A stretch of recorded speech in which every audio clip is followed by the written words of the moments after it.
All right, everyone, this is Ash. Welcome back to the King's Speech. So I'm not going to do a huge kind of intro for before we get into the content here. I put out a channel update video, so go watch that if you want to kind of like know why I've been MIA, what's going on, things like that. So with all that said, we're going to try to get caught up on some Shonen Jump chapters this week because I've got a bit of a backlog built up, and I'd really like to get through as much of it as I can before it becomes a little bit too overwhelming, which it already feels like it has. But we got some Spy Family, Kaiju, Gokuragai, Akane Banashi to get through. So there's going to be a lot of good content coming your way in the next couple of days. So if you haven't already, please do like, comment, subscribe, all that good stuff. Like I said again, watch the channel update video for the details. But yeah, now more than ever, it really would mean a lot to me if you'd like to support my content on this channel. Especially now, so if you'd like to do that, that'd be greatly appreciated. But without further ado, let us dive into Spy Family Chapter 99. I know there was like a Chapter 98.1 extra that was released. I'm not going to cover that because it's like 2-3 pages, I think, and it just seems like fluff, so there's no point really me going over it. So I think it's just the one chapter. So we pick up where we left off last time. So we have Spy Family Mission 99 by Tetsuya Endo, with translation by Casey Lowe and lettering by Rina Mappa. We pick up where we left off last time with like the debutante ball, so to speak, with the alarms just like clang clanging, and you see all the students just like rushing out, like looks of fear on their faces, like as you hear, I see one of the teachers shouting like, "Hurry, get to the shelter at once! This is not a drill! Hurry!" You see clang. As soon as like you see like Henderson and Martha's like hands breaking apart after their dance. And he's like, "Martha, pull yourself together. We must hurry." And she's like, "Right." It's like a false alarm. And you see them outside, like under this like little bunker. What does that say on there? Something shelter? Hold on, let me just zoom in on it. Air raid shelter. Yeah, so they're outside like a little air raid shelter. You have a false alarm? It's like apparently an enemy plane turned back just before crossing into our airspace. That report was misinterpreted and our guards got confused. What? You gotta be kidding me! It's like, thank your lucky stars it was a false alarm, you fool. If the enemy had truly attained air superiority over our capital, we'd be done for. It's like, out of an abundance of caution, I think it best we call an end to the graduation party. It was nearly over anyhow. I'm sure the students are satisfied. And you hear an "aww," it's like, good grief. It's like, what can you do? And you see poor Martha's all taken aback. It's like, yes, quite right. And Henderson's like, "Are you all right, Martha?" She's like, yeah. He's like, but was there something you were going to tell me earlier? He's like, "Oh, that," she gets like all nervous and like starts blushing. And then she smiles and goes, "That was nothing important. I was just hoping to get some well wishes out of you. I mean, we haven't really spoken since we fought." And he's like, "True." Stupid dumbass. It's like, "Congratulations, Martha. I wish you all the best going forward. Never have I hated my own wavering courage so much as I did in that moment." And she's like, "Thanks, I'll do my best." I see later that night, she's just bawling her eyes out with a wah. "Oh, Martha, whatever is wrong?" He's like, "Come, dry those tears. Look, your uncle has sent a letter from the battlefield to his dear niece. It's like, I do so hope Miguel is faring well these days. But you know I couldn't bear to see you in danger too. It's like, there's still time to back out." And as she's looking at it, she's like, "A letter, that's it! I'll write a letter." And she starts with, "My beloved Henry." It's like, "Gah, I can't start it with beloved." And you see, I suppose, like in the army barracks, you have, "Hey Martha, who are you writing to?" It's like, "I'm not telling you, go to sleep." But she crumples it up. It's like, "Our women's defense auxiliary training is over. Next week we'll finally be sent west. On the 20th, I'm scheduled to depart on the 8 a.m. train from Botson Station. If you have time, I hope you'll come see me off. There's something I want to tell you." And you see, God, it's like the army, I assume, like, command is like going through the letters going, "Who the hell told her she could write this? Did her training officer not explain the times and places are strictly confidential? Redact the hell out of this letter. Unbelievable. Spies are out every corner in this day and age, and she's mailing off her itinerary." And you see poor Martha kind of looking like sad and despondent. She's waiting outside like the train station. And he hasn't shown up. And you have, in the North Walls region, our troops managed to secure a beachhead. And you have, "Oh, Mr. Henderson, you've received a letter." He's like, "Thank you." He's like, "Another letter from Martha." It's like, "I hope it isn't all blacked out again. I could barely make anything out of the last one." Jeff, dear Henry, how are you? I'm writing to you from someplace far from Berlin. In my last letter, I wrote many things. Wrote many things I was apparently not supposed to. My CO was furious. It's like, so that's why. It's like, have you grown used to teaching? Does the new school year look to be a good one? Are you continuing the tea parties? I cannot share much detail, but there's no end to my duties here. Nevertheless, my spirits remain high. It may be some time before I can return, but I will continue writing letters so you don't grow lonely. It's like, my, how presumptuous. And you have a letter to a soldier in the field? Yes, of course, we send them along with their unit supplies. Supply deliveries are limited, however, so we won't always be able to deliver them promptly. Jeff, thank you. Good lord, this fucking idiot. It's like, to my dear student Martha. It's like, oh, she sees her in the bears, like, crumbling over this little letter clutched in her hands. It's like, what is it, Martha? It's like, you wrote back to me. It's like, your lover? It's like, I hope this letter finds you in good health. Now, whatever your situation, it is important that you follow the rules for adherence to policy. You follow the rules for adherence to policies in many ways the measure of. It's like the whole letter is basically a lecture. And he addressed me as my student. He was like, oh, so it's a one-sided romance. Tell him how you feel. So I'll do my best. So, could you teach me how? So Martha and I began our regular correspondence. And you have, dear Henry, my CO praised my performance the other day. If they give me enough star medals, I wonder if I'll become an Imperial soldier. How I miss old Eden Academy. And she's like, get it? It's like, Martha, I have recently been placed in charge of middle school students. The insolent ones remind you of you. They're giving me no end of trouble. Jeff, Henry, the other day a handsome guy in my regiment asked me out to dinner. Whatever shall I do? It's like a strategy to make him jealous suggested by her friend. And he's like, Martha, dining with your fellows is a valuable way to strengthen bonds of amity and expand one's own views. Like, it didn't work. Jeff, for a time, the correspondence made for an adequate replacement to our tea parties. But as the war grew more dire, I received letters less and less frequently. And I see him asking his secretary with any letters? So there haven't been any this month. So I see. At some point, my desire to hear from her became a yearning. Jeff, the longer this drags on, the greater the need to address the plummeting morale at the front. It's like the military is even dominating my social affairs these days. It's like these girls have been given rudimentary combat training, have they not? It's like they have, but we just need to buy time for the 6th Brigade to withdraw. If we message this properly, it could even help boost morale. It's like all I can promise is to run it by command. It's like if you do deploy, then please let us at Berlin News break the story. And you see a Women's Defense Auxiliary assemble in the courtyard. Due to current battlefield conditions, the Austanian People's Army is assembling a new women's combat battalion. Any of you who are willing to serve on the front line should volunteer. It's an incredible honor to serve in this capacity. I want you all to think long and hard about the people you care about and what might become of them. I expect your decisions tonight. It's like, fighting at the front? There's no way. It's like, I know, we haven't had any serious combat training. It's like, no thank you, I don't want to die. It's like, I joined the auxiliary to protect my country. When I think about my family and what the captain said, Jeff, forget that. That was just a cheap threat. If you don't volunteer, we can't guarantee your family's safety. They'll call it volunteering, but they'll force us into it. It's like, they would not. It's like, the CEO is my boyfriend. He told me they're executing deserters left and right. There's no escape for any of us. It's like, no, they can't do this. If all of us refuse, then... It's like, I'm gonna fight. It's like, Martha? It's like, if we're dead either way, then if I could at least kill one enemy, or even just stop one bullet that would be fired toward the east. And you see, Special Women's Military Unit formed from Women's Defense Auxiliary Volunteers. Much praise for the brave, loyal women who fight side by side with their men at the front.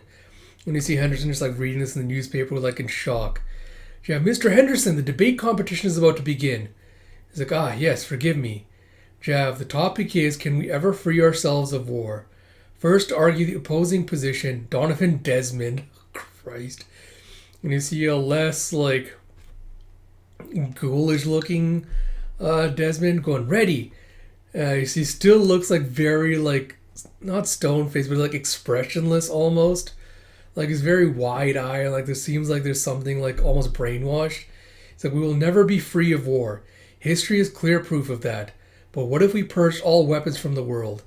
Even then, no. Because in the end, human beings are simply liars. We'd ask, what if other nations have kept some weapons in secret? And as long as that doubt persisted, history would be doomed to repeat itself. We can never know the true intentions of others, because we ourselves are hiding our true intentions. Of course, I desire peace as much as anyone, and I know that solving differences with dialogue instead of weapons is ideal. But warring like this is the best we humans are capable of. Even if there were resources left over, even if there were governmental reform or technological innovation, I can't imagine an end to war. Excuse me. And Java, thank you, Mr. Desmond. Now to argue in the affirmative. It's like at that time I had no patience at all for hearing the earnest arguments of my young students. And you have, Mr. Henderson, you have a letter. You have a pause. He just comes in and snatches it out of her hand. It's like, Henry, are you well? I've not been very well myself. I haven't been eating, and lately I keep having the same bad dream. You're teaching at school and all the students are holding hands in a circle around you, but I'm crying because my hands are filthy and I can't join everyone. Henry, I think I made a mistake. I'm sorry I was such a poor student. I was the one who was a fool. I'm so sorry, but that isn't true. Sorry, that's Henderson going, but that isn't true. So it was the first time I'd ever seen her show such fragility. It's simply not true. It's like, Henry, I wish I could see you. And you see tears dropping from his eyes. And you have a jumble of emotions surged up from inside of me as if I might vomit them out. I tried to force them back down, but I could not. And the only words I could utter were, I wish I could see you too. It's like I wanted to protect her, but by the time I recognized those feelings, it was too late. For that was the last letter I ever received from Martha. Jav, my beloved Martha, I'm worried about you. It is essential that you eat properly. I do not know if it will bring you any comfort, but I have wiped this letter with the tea leaves you loved so much. I can only pray that the aroma still endures upon the battlefield. For my part, I've been fervently practicing a dance, so that when you return we can continue our dance from the graduation party. At which point there's something I wish to say to you. It's like, come back, come back, come back, come back, come back, and you see him just scraping the tin, jabbing down with his pen. Do you have one letter to mail, please? Yes, sir. So my thanks as always. It's no trouble, sir. You have it now. The 12 o'clock news from OBC. According to an announcement from the army, our forces have managed to break through the enemy's encirclement in the city of Minth. The 99th Regiment, including the newly formed Women's Combat Unit, are being lauded for this victory, for which those women nobly sacrificed their lives. Oh, God. And you see later as a Stalin-looking motherfucker with this giant mustache standing in front of a podium going, Students of Eden Academy, you are the future of this nation. In your time at this school, I hope each of you develops a love of your country and the spirit to defend it.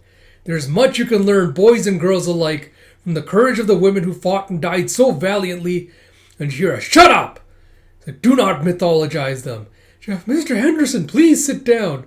You intend to use even their deaths as propaganda? Henderson, stop! You made sacrifices of them? You sacrificed their lives for this ridiculous war. You have dragged that traitor out of here, and you see a bunch of guards coming to beat him and drag him out. You have, get up, you have a visitor. And you see Henderson sitting in jail, all battered and bruised. You have, but you've done a fine job of sullying the Henderson name. Father! And you see this stern looking motherfucker with this big pointed goatee and mustache going, think this through. You either change your attitude and come out of that cage, or you'll never be allowed in the classroom again. And he's is refusing to bend what true strength is. It's you're teaching at school and all the students are holding hands in a circle around you. It's nay, the future that's 10 years, no, 100 years hence, that matters far more than my paltry pride. You have him talking to Desmond again with, our class barely progressed at all while you were in jail, Mr. Henderson. This guy apologized for that, Mr. Desmond. And you see him now with his little slick back hair look with his little monocle. It's excuse me for saying so, but you're a fool. It's and one shouldn't expect anything of those who in their foolishness have disappointed you once already. It's that's a preposterous way to live, don't you think, Mr. Desmond?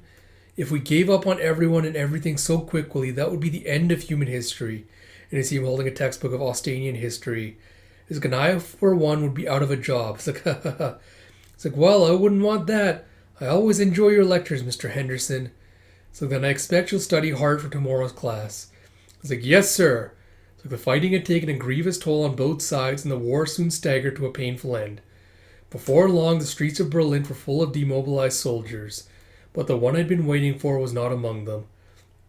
Yeah, thanks to your idiotic behavior, all of your previous suitors have withdrawn. Yet somehow I've managed to snare a new one. This is your final chance. You are in no position to refuse. And you see Henderson just like getting married with like wedding bells ringing. Jeff, so be it then. Really, this is for the best. You have somewhere near the east-west border, and you see in like this little wood log cabin. I guess wood cabin. It's not really a log cabin. You see like his fireplace crackling as you have a flicker, and you see a badly bruised and battered Martha with like bandages like all wrapped around her hands, and her head just like groggily waking up. So I guess quick thoughts on the chapter. So on the one hand, I like kind of like doing like the exposition and like the not the times like the showing like the passage of time with like the letters and like the correspondences and things back and forth. That was really adorable and cute, especially with like Martha trying to be like, how do I tell him I'm interested without like just outright telling him. Like that was really adorable. Again, it's kind of very tropey. It was like, oh, the girl's like trying to tell the guy how she feels, and the guy is just like too dense to actually like, pick up on it, right? He's just like, oh, like she's just such a nice friend. Like, oh, da, da, da, da. So I was like, all right. That was adorable. Apart from that, I wish, because at the end, I'm gonna like bounce back and forth a little bit, because you have Henderson being like, once he has like faced the prospect of like realizing he has feelings for Martha, or like, he misses her, blah blah blah, and then you have like the general giving the speech like, you're the future of this nation, blah blah blah. I don't feel like it landed with the impact it should have for a couple of reasons. And I think there was ways you could have easily kind of rectified that. And one easy way would have been like, how Henderson's like referring to Martha as a student, things like that. Given that, he's apparently like a student teacher, like he went out of university early. It's been a while since I read it, so I can't remember like exactly like how quickly he went and like got his teaching certification and everything like that. You very easily could have been like bought in the idea of a draft and been like, oh, Henderson's trying to like teach these children about like things more than war, like how to like protest against it, things like that. And I feel like it'd been more effective if you kind of just like tied that into the story. It's been like, oh, there's now been a mandatory military draft, and now like students of his that he's been taught that have grown up now, like they're being drafted into the army as well. And I guess that might not have worked because like the age difference and like how quickly the time is progressing, so you'd have to have like a bigger time skip.